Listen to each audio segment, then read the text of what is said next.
Finally আপনাদের সাথে কিছু কথা বলতে চাই। আমি আসলে কখনোই চাই নাই যে যে মানুষটা পৃথিবী থেকে চলে গেছে সেই মানুষটাকে নিয়ে খুব বেশি বড় কোনো কনভারসেশন আপনাদের সাথে করতে। আমার ওয়াইফ ইকরা, ওই যেহেতু এই পৃথিবীতে নাই, ওরে নিয়ে এত ক্লিয়ারিফিকেশন, ওকে নিয়ে এত কনভারসেশন আমার কাছে মনে হয়েছে যে দরকার নাই। আমি বরাবরই আমার সংসারের ব্যাপার, আমার ঘরের ব্যাপার আমি ঘরে রাখতে পছন্দ করি। সেই জায়গা থেকে ওর মৃত্যুটা এমনিতেই আমাকে যে ট্রমা দিচ্ছে, ওর মৃত্যুটা আমাকে আসলে মানে পাথরই বানায় ফেলছে একরকম। এগুলো নিয়ে আমি আসলে কথা বলতে চাই নাই, কিন্তু আমার কাছে মনে হয় যে আপনারা গল্পের একটা পাতা পড়েই পুরো গল্পটাকে জাজ করতেছে। একটা পৃষ্ঠা পড়েই পুরো গল্পটা সম্পর্কে আপনারা আপনাদের মনের মতো করে যা খুশি বলতেছেন। পাতার এক পাশ পড়ে আরেক পাশ পড়বেন না, এটা তো হয় না, তাই না? আর আমি আসলে কোনো কিছু প্রপারলি গুছায় বলার মতো স্টেটে নাই, পরিস্থিতিতে নাই।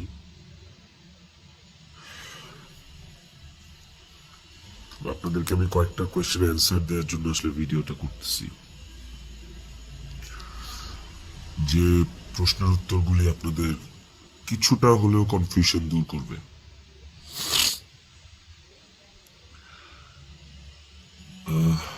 শেষ প্রশ্নটা থেকেই আসি আপনাদের।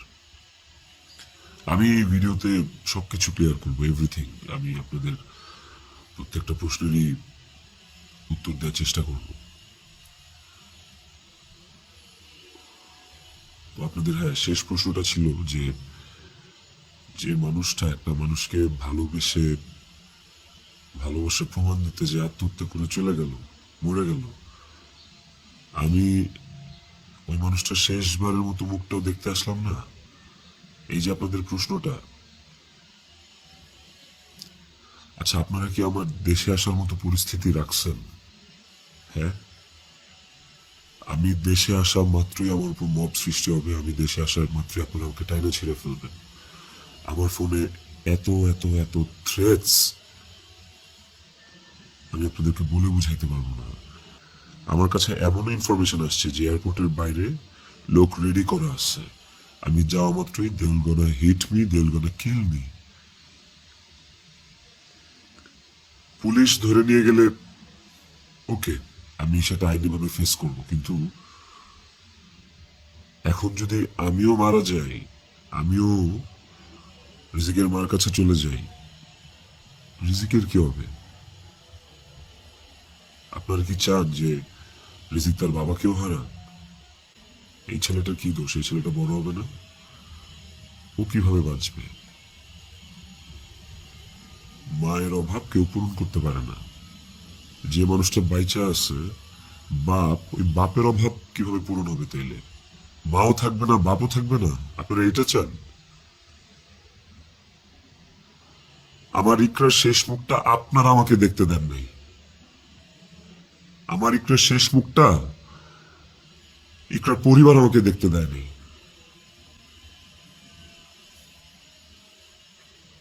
16 বছর সংসার করছি, 16 বছর একটা শত্রুর সাথেও যদি কেউ এক ছাদের নিচে থাকে, সে মারা গেলে তার চেহারাটা দেখার জন্য ছটফট করে মানুষ।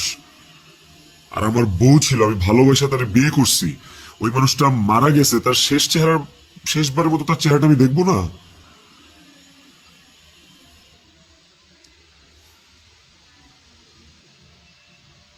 দেখেন, আমি না আসলে আপনাদের সাথে এখানে কোনো ফেক কথাবার্তা, মানে ফেক কান্নাকাটি, ফেক আপনাদের থেকে ইমোশন নেয়া, এগুলো নিয়ে কথা বলার জন্য আমি আসিনি। আমি আপনাদেরকে আমার আমার জায়গাটা আমি ক্লিয়ার করতেছি। আমি আমি নাম হয়ে গেছি।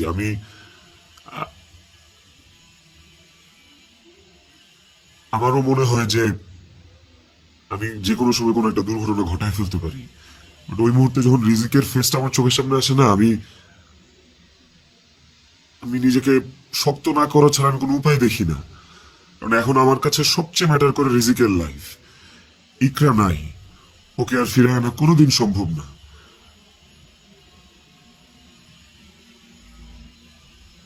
আমার কাছে এখন সবচেয়ে বেশি প্রায়োরিটি হচ্ছে রিজিকের জীবনটা।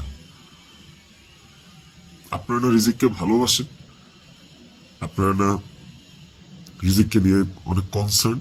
এই যে এত এত গালি আর হেট্রেড আমাকে নিয়ে, এত কিছু, সবকিছুর অ্যান্সার আপনাদেরকে আমি দিব।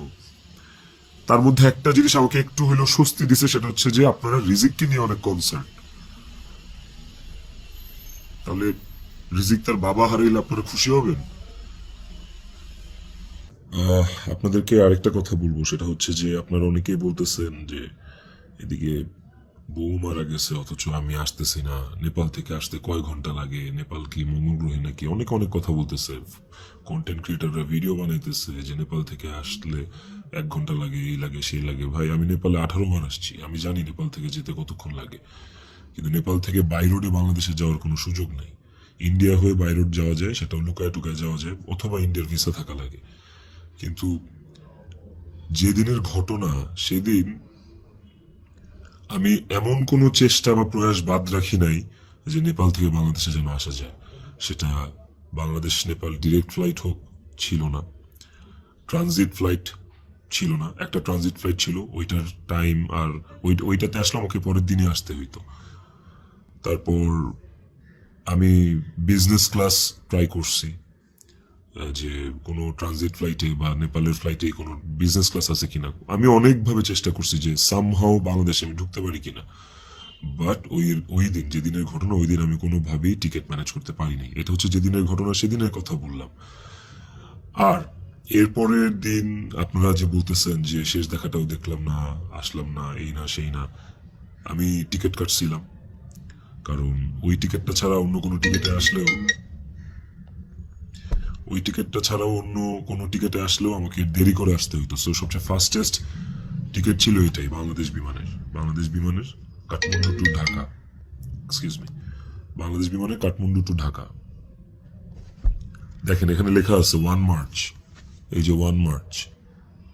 আমি টিকিট কেটে ইমিগ্রেশন পার করেও চলে আসছি। তারপরে যেটা হয়েছে, আমার কাছে ইনফরমেশন আসছে যে এয়ারপোর্টে এভরিথিং ওয়াজ রেডি। আমি ঢুকা মাত্রই আমাকে হিট করবে বা আমাকে পুলিশের হাতে পড়ার আগেই আমাকে যা করার করবে। তো ওই অবস্থায় তো আমি দেশে ঢুকবো না। এবং এর সাথে শুধু আমার কাছের মানুষজনই যে জড়িত তা না, আর অনেক মানুষজন জড়িত। আমি পুরোটা না বলি, কাউকে ছোট করতে চাই না বা কাউকে আমি এখনই দোষ দিতে চাই না। তো আমি যখন বুঝতে পারলাম যে আমি দেশে আসা মাত্রই আমার উপর অ্যাটাক হবে এবং এটা হিতের বিপরীত হবে, এবং এখন মব হলে যেটা হয় যে পুলিশও আসলে অনেক সময় নিরুপায় হয়ে যায় সিচুয়েশনে, ওই জিনিসটা অ্যাভয়েড করার জন্য যে আমার কিছু হইলে এখন আমার ছেলের কি হবে, আমার ছেলে তো আমার পথ চেয়ে বসে আছে, ওই ব্যাপারটা যখন আমি জানতে পারি, ক্লিয়ারিফাই হই, তখন আমি ইমিগ্রেশন ক্রস করার পরও আমি অফলোড হই। দেখেন এখানে রিজেক্টেড লেখা আছে, অফলোড হওয়ার। তো এই ছিল রিজন। আর যারা বলতে চাচ্ছেন যে আমি আসি নাই, আমার আসার ইচ্ছা নাই, দেখার ইচ্ছা নাই, খুবই বুলশিট কথা এবং ভুল কথা। আমার বউ মারা গেছে, যার সাথে আমি 16 বছর কাটাইছি, যারা আমি ভালোবেসে বিয়ে করছি, যাকে আমি ভালোবাসছি, তার শেষ মুখটা আমি দেখতে আসবো না, এটা এটা শুনতে পাইলেও বা এটা শোনার পরও আসলে আমার কলিজাটা কাঁপা ওঠে, আমার ছটফট করে। আমি যখন আপনাদের রিলস দেখি, আমি যখন আপনাদের ভিডিও দেখি যে কবরে শোয়ানো হচ্ছে, কবর খোঁড়া হচ্ছে, লাশের গাড়ি যাচ্ছে, ভাই আমি ঠিক থাকতে পারি না। আমার ভেতরটা যে কেমন ছটফট করে, আমি আপনাদেরকে এটা বুঝাইতে পারবো না। এটা বুঝানোর সাধ্য কারণে যার যায় সে বুঝে, বিশ্বাস করেন, যার যায় একমাত্র সে বুঝে, আর কেউ না। আপনাদের অনেক বড় একটা প্রশ্ন, অনেক বড় একটা জানতে চাওয়া যে ইকরার সাথে আমার এমন কি কথা হইল যে ইকরা সুইসাইড করতে বাধ্য হয়েছে। ইকরার সাথে আমার ভিডিও কলে ইকরা এমন কি দেখলো যে ইকরা আত্মহত্যা করলো। তো নেপালে আসার পর থেকে সমস্ত কনভারসেশন ইকরার সাথে আমার শেষ পর্যন্ত আমি আপনাদেরকে প্রোভাইড করব। কমেন্ট সেকশনে আপনারা দেখবেন, দেখলে আপনারা বুঝতে পারবেন যে আসলে কি ঘটছে বিষয়টা। আরেকটা যে বিষয় সেটা হচ্ছে যে কিছু স্ক্রিনশট ঘুরে বেড়াচ্ছে ফেসবুকে, সোশ্যাল মিডিয়াতে, যে ওখানে লেখা আমি ইকরাকে বলতেছি আমি ওকে ডিভোর্স দিয়ে তিথিকে বিয়ে করবো, এন্ড আপনারা ভাবতেছেন এই জন্য ইকরা সুইসাইড করছে। আপনাদেরকে বলতে চাই স্ক্রিনশটটা পুরোটাই ফেক। কারণ হচ্ছে আমি কোনোদিন ইকরার সাথে বাংলায় কনভারসেশন করি নাই, কোনো চ্যাটিংয়ে ওর সাথে আমার কোনোদিন কোনো বাংলায় এরকম ভাবে বাংলা লেখায় ওর সাথে আমার কোনোদিন কোনো কনভারসেশন হয়নি। ইকরার সাথে আমি সবসময় বাংলা আর ইংলিশ মিক্স কনভারসেশন করছি। বাংলা আর ইংলিশ মিক্স বলতে বাংলিশ ভাষায় আর কি, বাংলাটাকে ইংলিশে লিখে ওর সাথে কনভারসেশন করছি। তো ওই স্ক্রিনশটটা দেখে আপনারা ভুল বুঝেন না, মিসজাজ করেন না, ওটা একটা ভুয়া এবং ফেক স্ক্রিনশট। আমাকে ফাঁসানোর জন্য আসলে ওই স্ক্রিনশটগুলো বানানো। কে বা কারা বানাইছে আই হ্যাভ নো আইডিয়া। তো টক্সিসিটি একটা বিষয়, আমাদের রিলেশনশিপটা অনেক আগে থেকে টক্সিক ছিল, অনেক আগে থেকে টক্সিক ছিল। তিথির সাথে পরিচয় হওয়ার আগে থেকেও টক্সিক ছিল। And ও অনেক আগে থেকে আমার কাছে ডিভোর্স চাইতো, কিন্তু আমি কোনোদিনই ওকে ডিভোর্স দিতে চাইনি, তালাক দিতে চাইনি। আমার একটাই কথা ছিল যে আমি সংসার করব। কারণ আমি নিজেই একটা ব্রোকেন ফ্যামিলি থেকে বড় হওয়া ছেলে। আমি যখন ক্লাস 5-এ বা 6-এ পড়ি তখন আমার বাবার মধ্যে ডিভোর্স হয়, সেপারেশন হয়। আমি খুব ভালো করে ফিল করছি, আমি নিজে ফিল করছি যে একটা ব্রোকেন ফ্যামিলিতে একটা সন্তান কোন ধরনের ইনকনভিনিয়েন্স, কত ধরনের সমস্যা ফেস করে, তার মেন্টাল স্টেট কেমন হয়। আমি কোনোদিনই চাইনি রিজিক এই সাতটা পাক। আমি কোনোদিন চাইনি যে রিজিক ব্রোকেন ফ্যামিলির বাচ্চা হোক, বেবি হোক, বা ও আমি যে কষ্টটা ফিল করছি আমার লাইফে এই কষ্টটা, সেম কষ্টটা রিজিক ফিল করুক, এটা আমি কোনোদিনই চাইনি। এই কারণে আমি অলওয়েজ আমার মধ্যে ট্রমাটা ছিল যে মানে ব্রোকেন ফ্যামিলির কনসিকুয়েন্সেস কি। আমি কোনোদিন ওর কাছে বলি নাই যে আমি ওকে ডিভোর্স দেবো বা আমি ডিভোর্স দিতে চাই। আমি অলওয়েজ ওর সাথে সংসারই করতে চাইছি। তো স্ক্রিনশট দিব, আপনারা দেখতে পাবেন। ইকরা শুরু থেকেই, আমাদের সম্পর্কের শুরু থেকেই অনেক সন্দেহপ্রবণ ছিল। আর এই সন্দেহ প্রবণতার কারণে আসলে আমাদের সম্পর্কটা বেশ টক্সিক হয়ে গেছিল। আর এই টক্সিসিটির মধ্যেও আমরা আসলে সংসারটা চালায় যাচ্ছিলাম। এই যে মানুষটা চলে গেল আমাদেরকে রেখে, এই যে মানুষটা মারা গেল, আমার সহধর্মিনী, ওরে নিয়ে আসলে আমার কতটুকু বলা উচিত আমি আসলে জানি না। কিন্তু সময় চলে আসছে, অনেক কিছু আপনাদেরকে আসলে জানানো উচিত, আপনাদেরকে জানাইতে হবে আমার। কারণ আপনারা একতরফা ভেবে যাচ্ছেন বিষয়টাকে। ওর কিছু বদভ্যাস ছিল, ওর জেনুইন কিছু বদভ্যাস ছিল যেগুলো আসলে ওকে আরো ক্রেজি করে ফেলছে, যেগুলো ওকে আরো মানে এমনি তো বাইরের মানুষ থেকে ট্রিগার্ড হইতো, ওই জিনিসগুলো ওকে আরো পেয়ে বসতো আর কি। এই বিষয়গুলো আসলে আমি জাস্ট মুখের কথা বলতেছি না, আমার কাছে প্রমাণ আছে। ইভেন আমি আপনাদেরকে এগুলো সব শেয়ার করব পরের ভিডিওতে উইথ ডকুমেন্টস জানান। ইকরা ট্রিগার্ড হইছে, ইকরা ট্রিগার্ড হইছে, কিন্তু সেটা আমি করি নাই। ইকরা ট্রিগার্ড হইছে আমারই কিছু ভাই ব্রাদার, কিছু কাছের মানুষ যারা ওর আমার দুজনেরই কমন সার্কেল, যাদের সাথে ইকরার আমি দুজনই খুব ইন্টিমেট ছিলাম। ওরা ডে বাই ডে ওকে ট্রিগার করে করে আজকে এই জায়গায় নিয়ে আসছিল। এবং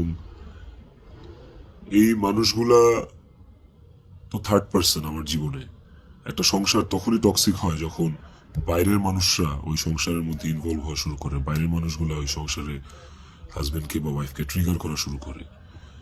এই মানুষগুলো সম্পর্কে আমি পরে অন্য একটা ভিডিওতে হয়তো বলবো, বা এই মানুষগুলো সম্পর্কে ওরা যারা নিজেদেরকে কাকরাইল মসজিদের ইমাম সাহেব মনে করতেছে, মনে করে আমার সংসারে ইন্টারফেয়ার করছে, তাদেরকে নিয়ে পরে কথা বলবো উইথ প্রুফ। কিন্তু এখন আসলে আমি এইসব বিষয়ে বা অন্য কাউকে এক্সপোজ রিভিল করার মতো আসলে মেন্টাল পরিস্থিতিতে নাই। আমি কতটুকু গুছায় কথা বলতে পারতেছি আমি সেটাও জানি না, কিন্তু আমি ইকরাকে সুইসাইড করতে ট্রিগার করি নাই, শি ওয়াজ ট্রিগার্ড। এবং এই বিষয়টা আপনারা, আমি যে স্ক্রিনশটগুলো প্রোভাইড করব ওই স্ক্রিনশটগুলো দেখলে আপনারা বুঝবেন, যেখানে একটিবারের জন্য আমি ওকে কোথাও বলি নাই যে আমি ওর সাথে থাকবো না। আর আমার পুরো কনভারসেশনে আমি কখনো ওকে গালিগালাজ করি নাই, আপনারা সেটা পাবেন না। বরঞ্চ ও আমাকে অনেক গালিগালাজ করছে, অনেক উল্টাপাল্টা কথা বলছে, অনেক থ্রেট দিচ্ছে, অনেক কিছু করছে। তো আমি ট্রিগার করি নাই, আমি অন্তত চাই নাই যে ও সুইসাইড করুক। আমার কাছে ইকরা শুধু আমার ওয়াইফ ছিল না, আমার কাছে এত টক্সিসিটির পরে এসেও ইকরা আমার কাছে আমার সন্তানের মা ছিল। এটা আমার কাছে অনেক বড় একটা ব্যাপার ছিল। আপনাদের আরেকটা বড় প্রশ্ন বা জানার ব্যাপার ছিল যে ইকরার মৃত্যুর আগে ওর ভিডিও কলে ও এমন কি দেখছে বা আমি এমন কি বলছি ভিডিও কলে যে কারণে ও বাধ্য হয়েছে সুইসাইড করতে। আপনাদেরকে যে স্ক্রিনশটটা দিব ওই স্ক্রিনশটটাতে আপনি নিচে গেলে দেখতে পারবেন যে একটা কনভারসেশনের পরে ওর সাথে আমার একটা 22 সেকেন্ডের ভিডিও কল। ওই ওই 22 সেকেন্ডের ভিডিও কলটার বিষয় বলি। ও আমাকে কল দিচ্ছে, আমি ফোনটা ধরছি, ধরার পর ও আমাকে বলছে যে আমার শেষবারের মতো দেখে না, আমার আর জীবনে কোনোদিন দেখবি না। তো ওর ওই কথাটা শোনার পরে আমার কাছে মনে হয়েছে যে আমি খুব ঘাবড়ে গেছি, আমি ভয় পেয়ে গেছি যে নিশ্চয়ই কোনো একটা দুর্ঘটনা ঘটবে। সাথে সাথে আমি আমার অ্যাসিস্ট্যান্টকে কল দিছি যে ম্যাডাম পাগলামি করতেছে, ম্যাডাম রে তাড়াতাড়ি যা দেখ ম্যাডাম কি করতেছে, তাড়াতাড়ি পাগলামি করতেছে। ওই অ্যাসিস্ট্যান্টের সাথে কথা বলার সময় আমার ফোনে ওই কথা বলা অবস্থাতে আরেকটা ভিডিও কল আসছে। অ্যাসিস্ট্যান্টকে আমি হোয়াটসঅ্যাপে কথা বলতেছিলাম, মেসেঞ্জার আমার ভিডিও কলটা আবার আসছে ইকরার থেকে। তো অ্যাসিস্ট্যান্টের সাথে কথা বলতে বলতে ওই কলটা রিসিভ করতে পারি নাই। অ্যাসিস্ট্যান্ট ততক্ষণে ম্যাডামের ওখানে গেছে, আর আমার কলটা যেহেতু আমি ধরতে পারি নাই, তারপর আমি অ্যাসিস্ট্যান্টের সাথে কথা শেষে আমি নিজে কল ব্যাক করছি। তারপর আর ওই কল ওখান থেকে আর কখনো রিসিভ হয় নাই। তো আমার কথা হচ্ছে যে আমার কথা ভাবে নাই, মানলাম। আমার ছেলেটা রিজিক পর্যন্ত যে ওকে গেটে ধাক্কা দিচ্ছে, নক করছে, বলছে যে মা দরজা খুলো, মা দরজা খুলো। রিজিকের কণ্ঠস্বরটা কি ওর কানে যায় নাই? রিজিকের প্রতি কি ওর একটু মায়া কাজ করে নাই রিজিকের কথাটা শোনার পরে? তো এই ভিডিও কলের বিষয়টাও আপনাদেরকে আমি ক্লিয়ার করলাম। আই হোপ আপনারা স্ক্রিনশট দেখলে বুঝতে পারবেন। এবার আসেন নেপালের শুটিং প্রসঙ্গ। নেপালে নেপালে কি আমি এই প্রথম জীবনে শুটিং এ আসছি? এর আগে আমি নেপালে শুটিং করছি, এর আগে আমি মালয়েশিয়াতে শুটিং করছি, থাইল্যান্ডে শুটিং করছি, সুন্দরবনে শুটিং করছি, দেশে মানিকগঞ্জ, কক্সবাজার, কত জায়গায় কত আউটডোরে শুটিং করছি। তিথিও ছিল অনেক শুটিং এ। ওইসব শুটিং এও কিন্তু আমার আশেপাশের মানুষগুলা যারা প্রিটেন্ড করতো যে তারা আমার শুভাকাঙ্ক্ষী, বাট অ্যাকচুয়ালি তারা আমার শুভাকাঙ্ক্ষী না, ওই মানুষগুলা কিন্তু তখন ইকরাকে অনেক ট্রিগার করতো। কই তখন তো ইকরা এই ধরনের কোনো স্টেপ নেয় নাই, তখন তো আত্মহত্যা করে নাই। আপনারা ইকরার আর ইকরার বান্ধবীর স্ট্যাটাস, সরি কি বলে ওটাকে, স্ক্রিনশট বোধহয় পড়ছেন। ওখানে কিন্তু ইকরা নিজেই স্পষ্ট লিখছে যে ও এইসব মানুষের কথাবার্তা নিতে পারতেছে না, গত 3 বছর ধরে ও এইসব মানুষের ট্রিগার আর সহ্য করতে পারতেছে না। ও নিজের কথা ও নিজে লিখছে, আপনারা পড়ছেন। তো কিভাবে বলেন যে আমার ইকরাকে আমি মেরে ফেলছি? আমার ইকরাকে এইসব মানুষ মেরে ফেলছে, এরা মেরে ফেলছে ট্রিগার করতে করতে, ওর কান ভরতে ভরতে। ইকরা ওয়াজ সো সফট হার্টেড। ও বাইরে থেকে অনেক শক্ত কিন্তু ভেতরে খুব নরম একটা মানুষ ছিল। ওকে খুব সহজে ম্যানুপুলেট করা যেত। ও মানুষের কথা বিশ্বাস করতো কারণ ও খুব সহজ সরল ছিল। তো এই আশেপাশের মানুষগুলো এই সুযোগটাই আসলে কাজে লাগাইছে, আশেপাশের মানুষগুলো এই চান্সটাকেই আসলে ইউটিলাইজ করছে। আপনারা অনেকেই বলতেছেন যে বউ ডিপ্রেশনে আছে আর জামাই নেপালে গার্লফ্রেন্ডের নিয়ে ফুর্তি করতেছে, বার্থডে উদযাপন করতে গেছে, এই ধরনের কথাবার্তা আপনারা অনেক বলতেছেন। দেখেন, এই নেপালে শুটিং এর আসার কিছুদিন আগে আমার নিজেরও বার্থডে ছিল। আমার বউ সুন্দর করে আমাকে সারপ্রাইজ দিচ্ছে, আমার ছেলে নিজের হাতে সাজাইছে, বাসায় আমার বার্থডে সেলিব্রেট করছে। তাহলে কি আমার বউ ডিপ্রেশনে ছিল? ডিপ্রেশনে থেকে আমাকে এত সুন্দর সারপ্রাইজ দিয়ে আমার বার্থডে সেলিব্রেট করছে। ওই ছবিগুলো তো ফেসবুকে আছে, কিছুদিন আগের ছবি। আর নেপালের যে বিষয়টা, তার আগে বলি যে আমরা যারা ইন্ডাস্ট্রিতে কাজ করি, আমাদের যখন কারো জন্মদিন থাকে সেটের, সেটা যেই হোক, সেটা হিরো হোক, হিরোইন হোক, ডিরেক্টর হোক, প্রডিউসার হোক, একটা মেকআপ আর্টিস্ট হোক বা একটা প্রোডাকশন বয় হোক, আমাদের শুটিং সেটে যখন কারোর জন্মদিন থাকে, আমরা সবাই শুটিং টিম থেকে, শুটিং ইউনিট থেকে তার জন্মদিনটা সেলিব্রেট করার চেষ্টা করি। কারণ আমরা সবাইকে ফ্যামিলি মেম্বার মনে করি। কেক কাটি ওই মানুষটাকে খুশি করার জন্য। তো ওই শুটিং এর মধ্যে, নেপালের শুটিং এর মধ্যে তিথির জন্মদিন, একটা অ্যাক্টরের জন্মদিন, আমাদের নায়িকার জন্মদিন, ওইটা কেক কেটে সেলিব্রেট করাটা কি দণ্ডনীয় অপরাধ আমার জন্য? আর আমি তো সেলিব্রেট করি নাই, আমার তো সেলিব্রেশন ছিল না, পুরো ইউনিট সবকিছু অ্যারেঞ্জ করছে। আমি একটা কেকও দেই, আমি একটা গিফটও দেই নাই ওকে। যে যার যার মতো গিফট দিচ্ছে, কেক আনছে, সুন্দর করে সবাই মিলে ইউনিটের পক্ষ থেকে আমরা ওর বার্থডেটা সেলিব্রেট করছি। এবং ওর বার্থডেটা যে সেলিব্রেট করছি সেটাও চেষ্টা করছি খুব লোকি ভাবে করার। স্টিল অনেকে ছবি তুলছে, দিছে, বাট আমার কাছে মনে হয়েছে যে এই জায়গায় তিথির জায়গায় বিধি থাকতে পারতো, এই জায়গায় আমি থাকতে পারতাম, যে অনেকেই থাকতে পারতো। ধরেন এই নেপালে শুটিং এ আসার কিছুদিন আগে আমার জন্মদিন ছিল, তখন আমি একটা শুটিং এ ছিলাম। সেই শুটিং এ আমার জন্মদিন কেক কেটে উদযাপন করছে সেটে। তো আপনারা কি বলবেন যে আমার জন্মদিন উদযাপনের জন্য ওই দিন শুটিং রাখা হয়েছে, শুটিং করা হয়েছে? আর নেপালের মতো একটা আউটডোর শুটে এমনি যাওয়া যায় না। একটা আউটডোর শুটের অনেক প্ল্যান লাগে, যেটা 1-1.5 মাস আগে থেকে করা লাগে। যে আউটডোর শুটের স্ক্রিপ্ট থাকা লাগে, অনেক কিছু আছে। আর্টিস্টদের স্কেডিউল, অ্যাকোমোডেশন, ট্রান্সপোর্টেশন, টিকেট, অনেক কিছু থাকে। সো বার্থডে উদযাপন করার জন্য নেপাল গেছি, এই কথাটাও আসলে যারা ইন্ডাস্ট্রি, তারা আসলে এই কথাটা বলতে পারে না। বাইরের মানুষদেরকে আমি আর কি বলবো? তো এই বিষয়টা আপনাদেরকে ছোট করে একটু ক্লিয়ার করলাম। আই হোপ এই জিনিসটাকে আপনারা সহজ এবং সরল ভাবে দেখবেন, এটাকে খুব জটিল ভাবে দেখার কিছু নাই।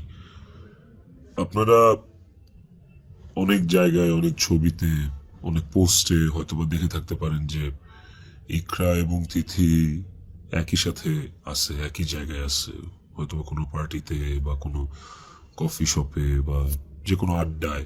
এরকম অনেক অনেক মোমেন্টস আমাদের একসাথে আছে, আমিও ছিলাম। এই আমার জন্মদিনে, আমার এই বছরের আগের বছরের জন্মদিনে সবাই ইনভাইটেড ছিল, সেখানে তিথিও ইনভাইটেড ছিল। যদি বিষয়টা এতটাই টক্সিক হইতো, তাইলে কি এই জিনিসটা এত সহজ হইতো একটা মেয়ের জন্য, যে তার হাজবেন্ডের একটা মেয়ের সাথে রিলেশন, সেই মেয়েটাকে তার বার্থডেতে ইনভাইট করে, তার সাথে কফি খেয়ে, তার সাথে আড্ডা দিয়ে, জিনিসটাকে কেমন না বিষয়টা? এবং সেটা তো একবার দুইবার না, একাধিকবার। তিথির বিষয়টা নিয়ে যদি বলি, দীর্ঘদিন একসাথে কাজ করার কারণে, একসাথে স্ক্রিন শেয়ার করার কারণে আমাদের ইন্ডাস্ট্রিতে একটা আর্টিস্টের সাথে একটা আর্টিস্টের ভালো বন্ধুত্ব, ভালো বন্ডিং হইতেই পারে। তিথির সাথেও আমার খুবই ভালো একটা বন্ডিং ক্রিয়েট হয়েছিল এবং একটা নির্ভরশীলতার জায়গা আমাদের মধ্যে ছিল। তার মানে এই না যে আমি ইকরাকে ডিভোর্স দিয়ে তিথিকে বিয়ে করব। এই কথা না আমি কোনোদিন ইকরাকে বলছি, না তিথি কোনোদিন আমাকে এই কথা বলছে। সো এইটাকে এত জাস্টিফাই আপনারা করতে পারেন না। আই হ্যাভ প্রুভ, আমি আমি আমি কয়েক জায়গায় লিখছি যে তুমি আমার ওয়াইফ, ইকরাকে, যে তুমি আমার ওয়াইফ। তো আমার লাইফে ওয়াইফ একটাই, and it is you, and আমি তোমাকে ডিভোর্স দিব না, আমি তোমার সাথে সংসার করতে চাই। কয়েকবার এই কথা আমার কনভারসেশনে লেখা আছে, আপনারা দেখবেন। তিথির প্রতি এই সুন্দর একটা নির্ভরযোগ্যতার জায়গা তৈরি হওয়ার পেছনে যে কারণটা, সেটা হচ্ছে যে চারপাশে এত এত ভুল মানুষ দেখছি, চারপাশে এত এত কি বলে এটাকে, দুধের মাছি আমি পাইছি এই বিগত বছরগুলোতে। ওকে আমার কাছে অনেস্ট মনে হয়েছে, ওকে আমার কাছে ডেডিকেটেড মনে হয়েছে। আমার কাছে মনে হয়েছে যে অন্তত এই মানুষটা আমার জন্য ক্ষতিকারক না। তো যখন আপনি আপনার সারাউন্ডিংসে এরকম একটা মানুষ পাবেন যে মানুষটা আপনার জন্য ক্ষতিকারক না, ডেডিকেটেড এবং এবং যার সাথে আপনার মেন্টালিটি ম্যাচ করে, ওই মানুষটা সাথে আপনার ভালো বন্ডিং হওয়াটা খুব স্বাভাবিক। শুধু আমার না, আর অনেকের এরকম হয়। আমার এখন যেটা মনে হইতেছে সেটা হচ্ছে যে ইকরা আমার কাছে যতবার ডিভোর্স চাইছে, ও যতবার বলছে যে আমাকে ডিভোর্স দিয়ে দাও, আমার আসলে ওকে ডিভোর্স দিয়ে দেওয়া উচিত ছিল, তাইলে অন্তত ইকরা তো বেঁচে থাকতো। একটা টক্সিক সম্পর্ক ধৈরা বাইন্ধা টাইনা হেচড়া টিকায় রাখার থেকে আসলে ওই সম্পর্কটা না থাকাই ভালো। অন্তত মানুষগুলো তো জীবিত থাকতো। দেখেন, ইকরা মারা গেছে, ইকরা একা মারা যায়নি, ইকরার সাথে আমাকেও নিয়ে গেছে। আমি আমি এখন একটা জিন্দা লাশ। পৃথিবীতে পৃথিবীতে সবচেয়ে বড় শাস্তি কি হইতে পারে? আমি যদি ফাঁসিতেও ঝুলি, ওইটা আমার কাছে কোনো পানিশমেন্ট না, শাস্তি না। আমাকে যদি আপনারা মব করে মেরে ফেলেন, সেটাও আমার জন্য শাস্তি না। আমি আমার শাস্তি পায়া গেছি।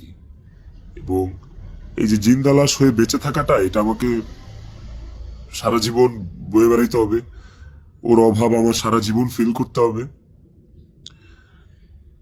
আমার নিজের জন্য বাঁচার আসলে আর কিছু নাই। আমি আমার শাস্তি পায়া গেছি। আমি আমি এর চেয়ে বড় কোনো শাস্তি হইতে পারে না যে আমি একটা জীবিত লাশ হয়ে সারাটা জীবন পার করব। বিশ্বাস করেন, আমার দম বন্ধ হয়ে আসে, আমার নিঃশ্বাস বন্ধ হয়ে আসে। আমি আমি আমি 5 মিনিট পর পর আমি উন্মাদ হয়ে যেতেছি। বাট ইভেন আমি আমি সুইসাইড করার অনেক চিন্তা ভাবনা করতেছিলাম। বারবার মনে হচ্ছিল যে আমি ইকরার কাছে চলে যাই, ইকরা আমাকে ডাকতেছে। কিন্তু যখনই রিজিকের চেহারাটা চোখের সামনে ভাইসা ওঠে না, ওই মুহূর্তে আসলে আর আর কিছু মাথায় কাজ করে না। মনে হয় যে না না না না, আমি এর করতে পারবো না, রিজিকের জন্য আমার বাঁচতে হবে। আপনারা প্লিজ প্লিজ রিজিকের জন্য হইলেও আমারে বাঁচতে দেন, আমারে দেশে আসতে দেন। প্লিজ, আপনারা যদি রিজিককে ভালোবাসেন, আমাকে একটা সুযোগ দেন রিজিকের যোগ্য পিতা হয়ে দেখানোর। আমি ওকে একটা সুন্দর জীবন দিতে চাই। আমি ওর মায়ের অভাব পূরণ করতে পারবো না, কিন্তু আমি ওকে আমার বাবার ভালোবাসা থেকে, আমি ওর বাবার ভালোবাসা থেকে বঞ্চিত করতে পারবো না। আমি চাই না। আমি ওকে ওকে একটা আদর্শ বাবা হয়ে দেখাইতে চাই। আমার সন্তানটা আমার সাথে খুব কানেক্টেড। যারা আমার কলিগ, তারা দেখছে, তারা জানে যে আমার ছেলেটা আমার জন্য কি পরিমাণ ক্রেজি, পাগল। আমাকে আমার ছেলের কাছে যাইতে দেন আপনারা প্লিজ। ও আমার জন্য অপেক্ষা করতেছে। ওকে ওকে আমি মানুষের মতো মানুষ করতে চাই। ওকে আমি পৃথিবীতে সুখের একটা জীবন দিতে চাই। প্লিজ। আইনের প্রতি আমার শ্রদ্ধা আছে। আমি দেশে আসলে আইন আমাকে যে শাস্তি দিবে, আইন যে সিদ্ধান্ত নিবে, আমি সেই সিদ্ধান্তের সাথে একমত থাকব। আমার তাতে কোনো আপত্তি নাই। আমি আইনি ভাবে এই জিনিসটা ফেস করবো, আমার কোনো আপত্তি নেই। কিন্তু প্লিজ আমাকে রিজিকের থেকে দূরে সরান না আপনারা। এতটুকু আপনাদের কাছে অনুরোধ করে বলতেছি, হাত জোর করে বলতেছি, প্লিজ।